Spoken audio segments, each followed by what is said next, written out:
예배드신 분들 계시다면 가족들과 인사를 나누면서 오늘 말씀을 함께 듣겠습니다. 기도해 주신 것처럼 오늘 히브리서는 위기 중에 있는 성도들에게 쓰여진 서신입니다. 예수를 믿었으나 여러 가지 사정으로 신앙을 떠나는 사람들이 있는 공동체를 향해서 히브리서가 쓰여졌습니다. 우리 3장 12절을 한번 볼까요? 앞에 3장 12절을 가보시면 히브리서 3장 12절에 형제자매 여러분 가운데에 믿지 않는 악한 마음을 품고서 살아계신 하나님을 떠나는 사람이 아무도 없도록 여러분은 조심하십시오. 권면합니다. 믿지 않는 악한 마음, 살아계신 하나님을 떠나는 사람. 살아계신 하나님을 정말 믿는다면 실은 하나님을 떠날 수가 없습니다. 정말 그 전능하시고 전지하신 하나님이 늘 내 삶에 좌정하고 계시는 것을 믿는데, 경험했는데 어떻게 떠날 수 있겠습니까? 못 떠납니다, 그런 사람은. 그래서 한번 믿음이 들어오면 그 믿음이 우리를 붙잡을 수밖에 없는 것인데, 그럼에도 우리가 어떤 악한 행동을 하는 이유, 어떤 악이 우리 안에 드러나는 이유는 그 악을 행하는 그 순간에는 마치 스위치를 끄는 것처럼 하나님을 향한 스위치를 꺼버리고, 그러지 않고서는 악한 행동을 할 수가 없거든요. 누군가를 미워하는 그 순간에는요, 내가 받은 하나님의 사랑에 대해서는 다 끊어놓고 잠깐, 안 그러면 그 사람 미워할 수가 없거든요. 나를 사랑하신 예수의 사랑은 십자가에 죽으신 사랑인데 그 사랑이 나한테 오늘 부어지는 내가 어떻게 누구를 미워하겠어요? 그럴 수는 없습니다. 그 순간은 하나님을 떠나서 악한 마음을 가지고 있기 때문에 그런 일들을 할 수가 있는 거죠. 그래서 그러지 않도록 조심하라 이야기하고 있습니다. 하나님을 없다라고 믿거나 하나님이 계시다라고 믿거나 둘 중에 하나의 믿음이 우리의 삶의 선택입니다. 하나님이 없다라는 것도 믿음입니다. 하나님이 있다라는 것도 믿음이죠. 어떤 믿음을 살 것인가? 하나님은 우리에게 믿을 수 있는 자유를 주셨거든요. 중요한 것이 있다면 우리는 혼자서 그 믿음을 지키기가 어렵기 때문에 13절에 보시면 3장 13절에 오늘이라고 하는 그날 서로 권면하여 아무도 죄의 유혹에 빠져 완고하게 되지 않도록 하십시오. 권면합니다. 우리가 이론적으로는 그렇지, 하나님이 늘 내 삶을 살아계시는데 내가 어떻게 악을 행할 수 있을까? 그런데 우리는 또 악을 행하잖아요. 그게 우리 연약함이잖아요. 제가 말씀드린 것처럼 그 순간에는 하나님이 없는 것처럼 스위치를 꺼놓고 완악한 행동을 하는 게 우리의 모습이거든요. 그럼 어떻게 우리는 좀 더 거룩한 삶을 살아갈 수 있을까? 주중에 이 말씀이 저희 큰 위로가 되었는데 오늘로 살아가는 것입니다. 오늘. 제가 요즘 이 오늘, 현재에 대해서 묵상하면서 많은 신앙적 유익이 있습니다. 과거의 어떤 누군가를 향한 서운함, 상처, 외부로 나가지 않아도 나 자신을 향한 어떤 후회와 실망감이 과거에 있을 수 있어요.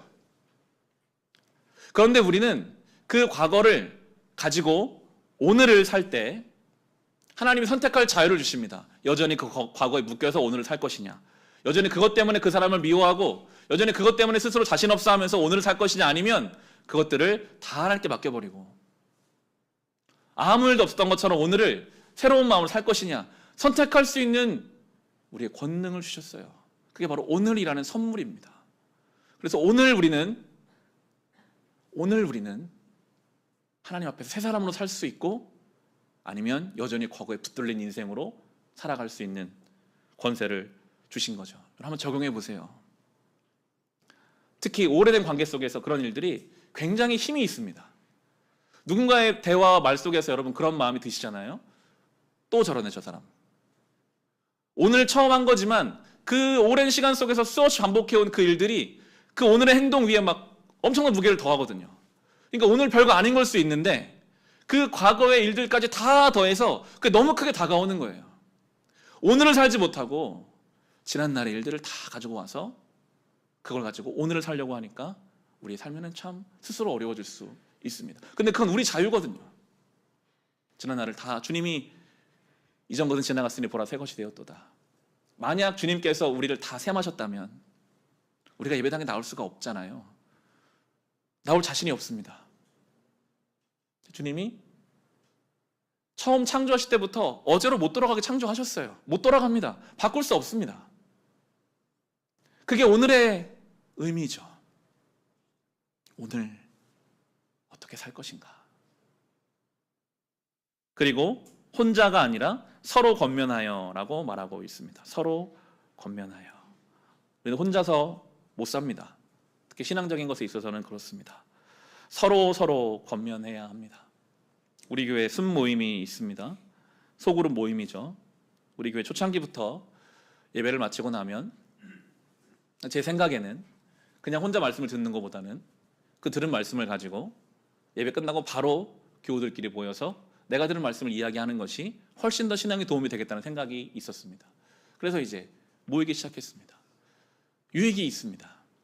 내가 뭔가를 말해야 되기 때문에 내 속에 정리가 되고 다른 사람의 이야기를 통해서 더 풍성해지는 것이 분명히 있습니다. 서로 권면하는 것이죠. 그렇게 현장에서도 모이고 또 주중에는 카톡으로도 모이기도 합니다. 우리 신앙생활 혼자 못합니다. 같이 해야 합니다. 오늘 분명히 권면하고 있잖아요. 서로 권면하라. 함께하라. 힘이 되어주라. 그렇게 우리는 서로 교회 공동체, 실은 별거 안 해도요, 그냥 그 자리를 지켜주기만 해도 나에게 힘이 될 때가 참 많더라고요. 그냥 그 자리를, 그 사람이 있는 것만으로도 나에게 위로가 되고, 그럼 반대로도 내가 그냥 그 자리를 살아내는 것만으로도 누군가에게는 위로가 됩니다. 그렇게 우리는 공동체로서 이 믿음의 길을 오늘 하루하루를 공동체와 함께 이 믿음의 길을 걸어야만 수많은 유혹과 시험에서부터 하나님 믿는 믿음에 떨어져 나가지 않고 살아갈 수 있는 거죠. 이어지는 3장 17에서 19절을 보시면 하나님께 40년 동안 누구에게 진노하셨습니까? 죄를 짓고 시체가 되어 광야에 쓰러진 그 사람들이 아닙니까? 하나님께서는 누구에게 하나님이 안식에 들어가지 못하리라고 맹세하셨습니까? 순종하지 않는 사람들에게 하신 것이 아닙니까? 결국 그들이 들어갈 수 없었던 것은 믿지 않았기 때문임을 우리는 압니다. 이게 출애굽 1세대를 향한 이야기입니다. 홍해를 건넜습니다. 아무도 부정할 수 없는 하나님의 은혜를 눈으로 보고 경험했습니다. 어제까지는 노예였는데 홍해를 건너고 나서는 자유인이 됐습니다. 구원받은 성도의 삶입니다. 근데 구원은 받았는데요, 강권적으로 구원은 받았는데 평생 광야에서 시달리다가 죽었습니다. 누리지를 못했어요. 구원은 받았는데, 예수는 믿는데 이 땅에서 그 많은 복과 은혜를 누리지 못하고 살아간 이유가 무엇이냐 말하면서 두 가지: 순종하지 않았기 때문이다, 믿지 않았기 때문이다. 그렇게 이야기합니다. 불순종과 불신앙, 그것이 천국을 약속받았지만 이 땅에서 우리가 마치 광야 생활만 열심히 하다가 정작 누려야 할 거 하나도 누리지 못하고 메마른 신앙생활을 하게 되는 원인이 거기에 있습니다. 하나님 많은 걸 준비해 놓으셨는데 우리가 순종하지 못하고 믿지 못해서 누리지 못하는 거죠. 불순종과 불신앙, 순종과 믿음, 매우 추상적인 단어인 것 같지만 이것을 늘 우리는 아주 구체적으로 현실적으로 바꿔봐야 합니다. 순종한다는 것은 일단 믿음이 있어야 순종할 수 있는데 어떤 믿음인가? 내가 살고 있는 오늘 이 자리가 하나님이 나에게 주신 자리다 라는 믿음으로 그 자리를 살아가는 것이 저는 순종이라고 믿습니다. 물론 우리 모두에게 하나님이 어떤 사람에게는 사도 바울처럼 특별한 계시를 가지고 순종하라는 특별 계시를 주는 경우도 있을 수 있으나 거의 대부분 우리에게는요, 오늘 삶의 자리가 하나님의 순종의 부르심의 자리예요. 나와 관계를 맺고 있는 내 가족들이 내가 선택을 잘못해서 지금 이 인생을 살고 있는 걸까요? 혹 선택을 잘못한 것까지도 주님은 쓰셔서 나를 오늘 여기에 두셨다는 것이 우리의 믿음이고, 그 자리를 불평과 원망하면서 누군가를 탓하면서 사는 게 아니라 이 자리에 고통스러운 것도 있고 이 자리에 여전히 힘든 것도 있으나 나를 사랑하는 하나님이 나를 살게 하신 자리라면 내가 오늘 살아가리라. 그게 우리의 순종입니다. 하나님은 우리에게 자유를 주셨기 때문에 실은 우리가 오늘 겪는 많은 일들 중에 어려움은 우리의 잘못된 선택일 가능성이 높습니다. 욕심으로 선택했고 성급하게 선택했고 믿음을 선택한 일들 때문에 오늘 겪는 어려움들이 있을 수 있죠. 그런데 우리의 믿음은, 우리 하나님은요, 그것까지 다 쓰셔서 그 실패와 고통까지 쓰셔서 내 삶에 나를 아프게 하는 가시까지 쓰셔서 나를 만들어간다는 게 우리 믿음이거든요. 그러면 다시 우리는 오늘을 또 순종하며 사는 거예요. 비록 내가 어제 잘못한 내 선택 때문에 오늘 고통스럽다 할지라도 다시 오늘 이 자리에서 내가 순종하며 살리라. 원망하지도 불평하지도 않고 하나님이 살게 하시던 이유가 있겠지. 내가 오늘 살아내야지. 그게 순종입니다. 근데 거기에 순종하지 못하면 광야 생활로 끝나는 겁니다. 불순종은 우리의 삶의 모든 은혜를 차단해버립니다. 완전히 다른 거거든요. 그냥 불평하고 원망하고 비교하면 그 인생은 점점 황폐해져 가겠지만 똑같은 상황이라도 하나님 여기에 뭔가 이유가 있겠지. 하나님께 의지하면서 기도하면서 그 자리를 살아내는 그 순종이 우리의 삶의 은혜가 되거든요. 믿음은 무엇인가? 마찬가지입니다. 믿는 사람이나 믿지 않는 사람이나 실은 보면 별다른 게 없어 보이잖아요. 똑같이 병 걸리고. 믿는 사람이나 믿지 않는 사람이나 어려움이 있고, 실은 믿지 않는 사람이 더 편안하게 사는 것처럼 보일 때는 서운한 마음도 듭니다. 겉으로 볼 때는 그래요. 근데 우리의 믿음은 무엇인가? 똑같이 병 걸리고 똑같이 어려움이 있어도 믿는 우리의 삶의 모든 것에는 하나님의 섭리가 있음을 믿는 게 우리의 믿음입니다. 믿음이요, 내가 원하는 거 어떤 거를 간절히 바라고 원해서 하나님께 끌어내는 게 믿음이 아닙니다. 내가 바라고 원하고 원하는 이것 빨리 들어주세요, 해주세요, 내가 믿습니다. 믿음의 아주 작은 영역이죠. 우리의 믿음은 내가 살아가는 이 모든 것에 하나님의 섭리가 있어 믿는 게 우리 믿음입니다. 아, 여기에도 하나님의 뜻이 있겠지. 하나님 사랑하시는데, 전능하신데, 하나님은 나를 모태에 조직되기 전부터 아신다고 하시는데, 그럼 여기에 뭔가 하나님의 섭리가 있겠지. 이해되지 않습니다. 이해되거나 어떤 우리가 그것이 설득돼서 따라가는 자리가 아니라 오직 믿음으로밖에 갈 수 없는 자리가 있습니다. 하나님 이해를 잘 안 시켜주세요. 어떤 부분에 있어서는 믿음으로 와야 되는 자리니까요. 여기에도 내 섭리가 있으면 네가 믿느냐? 그렇게 물으시는 것 같아요. 그렇게 울면서라도 믿음으로 순종해 갈 때 어느새 광야는 끝나 있습니다. 거기가 하나님 나라 천국이 되는 거죠. 히브리서 기자는 그렇게 권면하는 것입니다. 불순종과 불신앙으로 구원받았으면서도 맨날 이집트 돌아갈까 말까 하면서 하나님 원망하면서 그렇게 살지 말자. 순종하고 그 자리를 믿음으로 살아내는 것, 그게 이 땅을 살며 천국을 누리는 비결이 될 것입니다. 이제 오늘 본문입니다. 우리 4장 12절로 한번 가보겠습니다. 히브리서 4장 12절 같이 한번 읽어보겠습니다. 하나님의 말씀은 살아있고 힘이 있어서 어떤 양날 칼보다도 더 날카롭습니다. 그래서 사람 속을 꿰뚫어 혼과 영을 갈라내고 관절과 골수를 갈라놓기까지 하며 마음에 품은 생각과 의도를 밝혀냅니다. 아멘. 하나님 말씀이 살아있고 힘이 있다. 하나님 말씀이 언제 살아있고 언제 힘이 있을까요? 우리가 언제 느낄까요?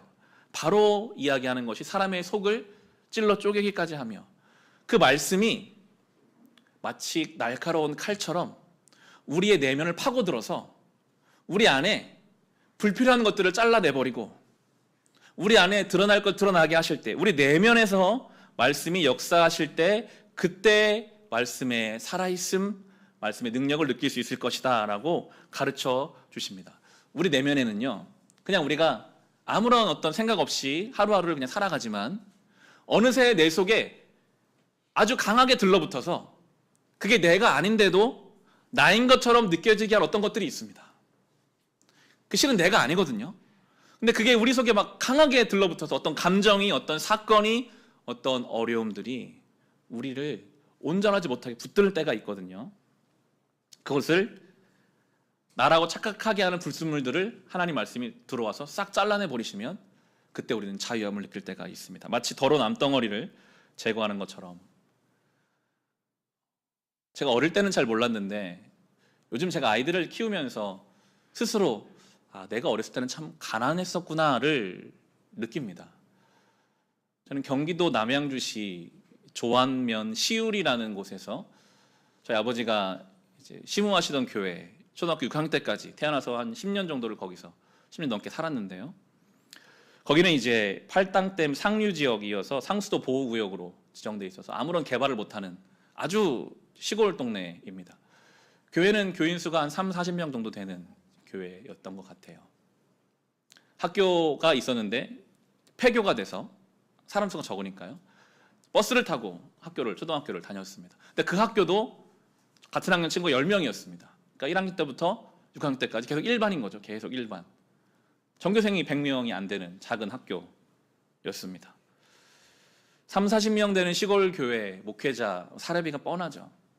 지금 생각하면 짜장면, 치킨은 1년에 한 번 정도 생일 때 먹는 음식이었던 것 같고, 피아노 선생님이 그냥 오면은 학원비 안 내도 되니까 오세요 하셔도 버스비가 없어서 못 보냈다. 이제 어머니 그런 얘기를 하시더라고요. 사택에 살았는데 쥐들이 막 천장에 확 왔다 갔다 해요. 그럼 누워가지고 저희 아버지가 하도 쥐가 왔다 갔다 하면 비계를 던지는 거예요. 팍 하면 잠깐 조용하고 막 야옹야옹 하시고 야옹야옹 조용히 하라고. 실제로 그런 집에서 살았었습니다. 한 4, 5학년 때까지는 화장실이 밖에 있는 퍼세식 화장실이었습니다. 집 안에 화장실이 없는 그런 쓰레기는 다 태우며 살았던 그런 집이었던 것 같아요. 그때는 몰랐는데 지금 돌아보니 많이 가난했었겠구나. 그러니까 뭐 옷을 입는 것도 사진을 보면 옷이 변변치가 못하죠. 그러니까 어떤 외모적인 것, 외형적인 것에 있어서 많이 위축되어 있었던 것 같아요. 어린 시절에 보면. 그나마 제가 공부를 좀 잘했습니다. 그거 하나 가지고 그러니까 더 뭔가 열심히 공부를 했던 이유도 잘 돌아보면 내세울 게 없었거든요. 내세울 게 없었어요. 그거 좀 열심히 해서 인정받으려고 했던 것 같기도 합니다. 근데 이제 대학을 갔습니다. 신촌에 연세대학을 갔는데 시골 촌놈이 이제 신촌에 갔더니 그나마 제가 자랑할 수 있었던 게 공부 하나였는데 거기는 뭐 공부 잘하는 애들이 다 와 있는 거예요. 영어 시간, 첫 학기 영어 시간에 그냥 외국인 선생님과 아주 소수의 학생들 영어 회화 수업을 필수로 들어야 합니다. 저는 이제 그때만 해도 저희 고등학교 영어 선생님이 Y를 Why라고 말씀하시는 영어 선생님이셨어요. Why not? 뭐 이렇게 말씀하셨던 분이었는데 저는 그런 발음을 듣고 가다가 거기서는 막 외고 나온 친구들이 막 술술술 영어를 막 하니까 한마디도 말을 못 하겠더라고요. 그 반짝반짝 빛나는 것 같이 느껴지는 그 친구들 속에서 친구 한 명 제대로 사귀지 못하고 한마디 말을 떼지도 못하고 그렇게 친구 관계 뭐 여러 가지 외형적인 것들 성적은 막 C 막 C만 나오더라고요. 작은 하숙방 안에서 밖에 나가지 않고 두문불출했던 그런 시간들도 있었던 그런 시간입니다. 뭐 그럴 수는 없지만 그때로 돌아갈 수 있다면 정말 그때가 제일 저의 인생에서는 좀 가슴을 딱 펴고 살았으면 좋았을 텐데 싶던 시간들이었습니다. 그런데 그런 와중에 성경 말씀이 점점 제 안에 이제 들어오기 시작하면서 어느 시점부터는 이제 알게 되겠더라고요. 그 보여지는 것이 내가 아니구나. 보여지는 것은 그냥 보여지는 것일 뿐. 보이는 것은 잠깐이고 보이지 않는 것은 영원한 것이구나. 반짝반짝 빛나는 것 같이 느껴지는 그 친구들은 겉으로는 열심히 그렇게 자기 스스로 괜찮다고 느껴지지만 그 내면을 들어가면 들어갈수록 공허하고 불안했던 것이었구나. 그런 것들을 말씀이 제 안에 들어오시니까요. 불필요한 것들을 쳐내기 시작하시더라고요. 그게 아니라고. 자유해지기 시작합니다. 지금 저는 여전히 뭐 집도 없고 여전히 뭐 옷도 아시는 분 모르시겠지만 맨날 똑같은 옷 입고 다닙니다.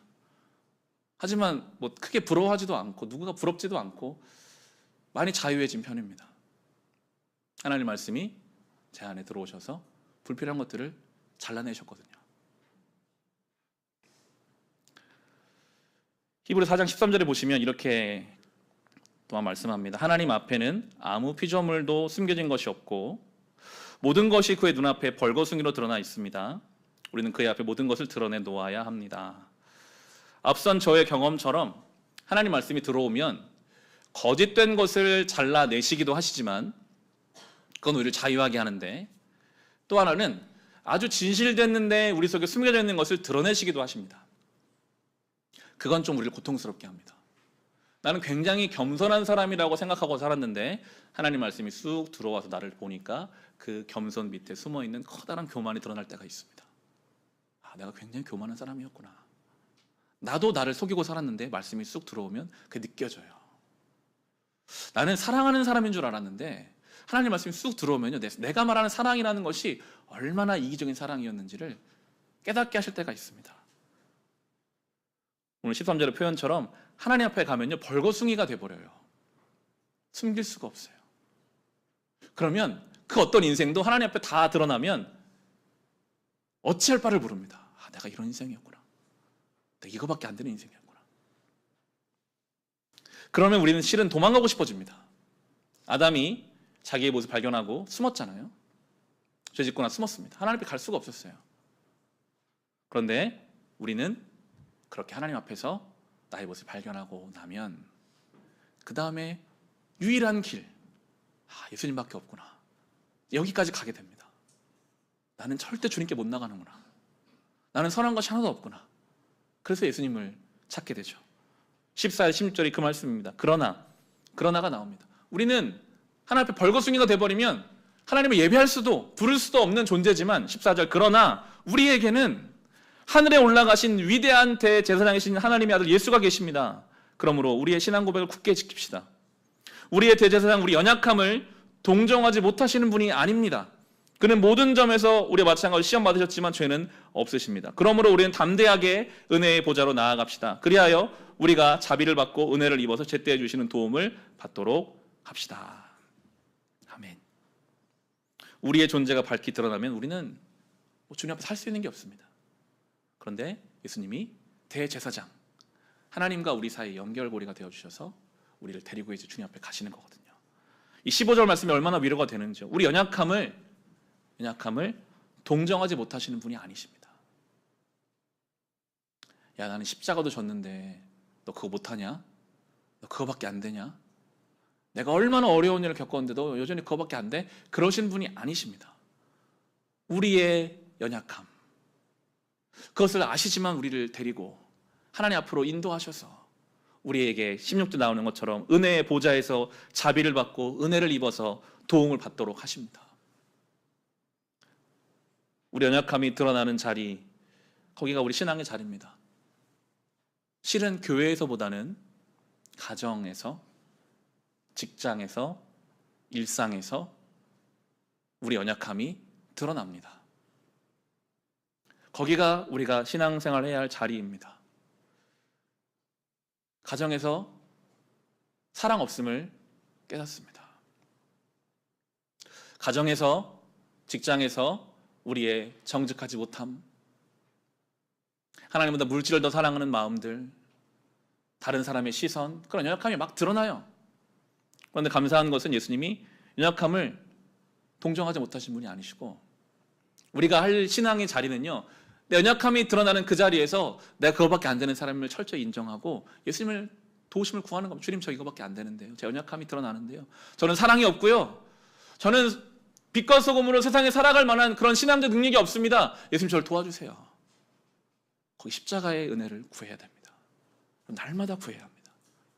가족들을 대할 때, 일상을 살아갈 때 매일같이 구해야 합니다.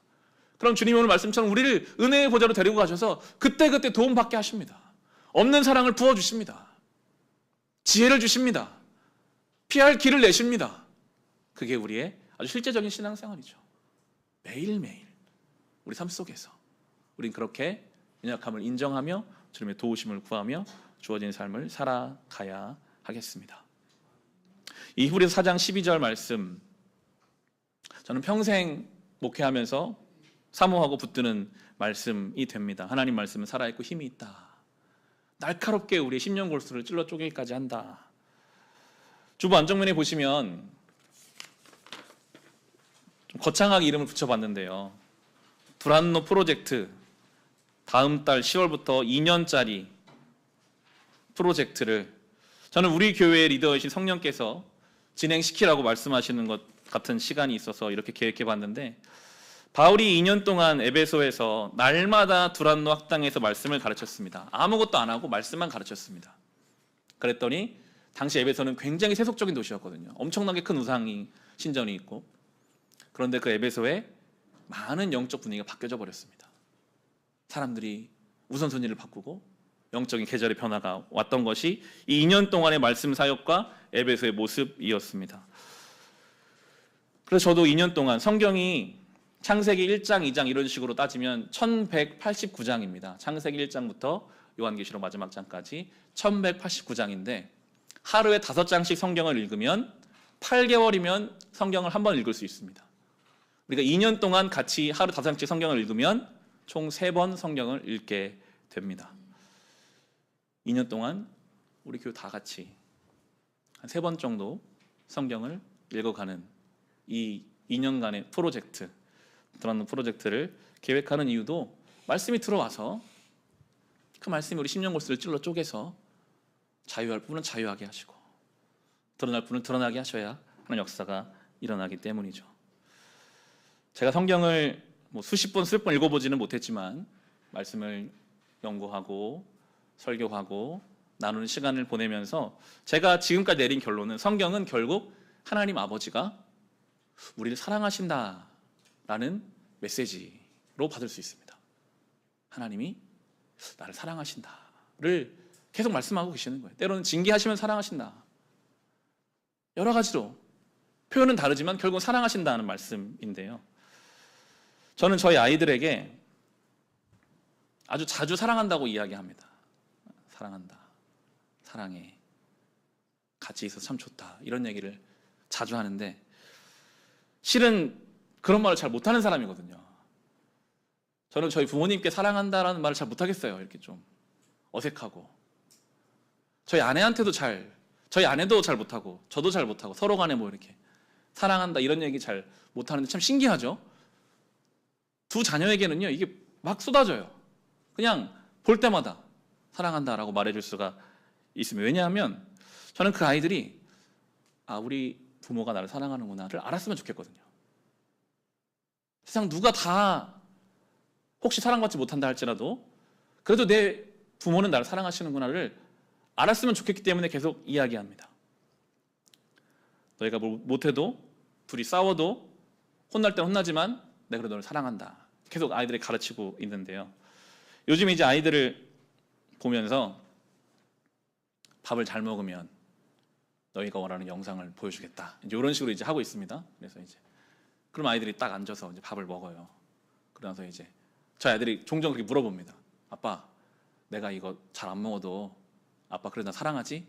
물어봅니다. 그럼 당연히 그럼 안 먹으면 영상은 못 보지만 내가 그래도 너는 사랑한다. 이제 이렇게 분명하게 사랑에 대해서 이야기를 해주고 있습니다. 우리가 하나님 아버지의 말씀을 때로 순종하지 못하면 누리지 못하는 것이 있을 수 있습니다. 저희 아이들이 영상을 보지 못하는 것처럼. 그러나 사랑하는 것은 끊어지지 않습니다. 하나님 우리를 사랑하십니다. 우리가 좀 뭘 못해도. 그게 성경의 메시지입니다. 구약의 이스라엘 백성이 엄청나게 말 안 들었잖아요. 하나님 포기하지 않으십니다.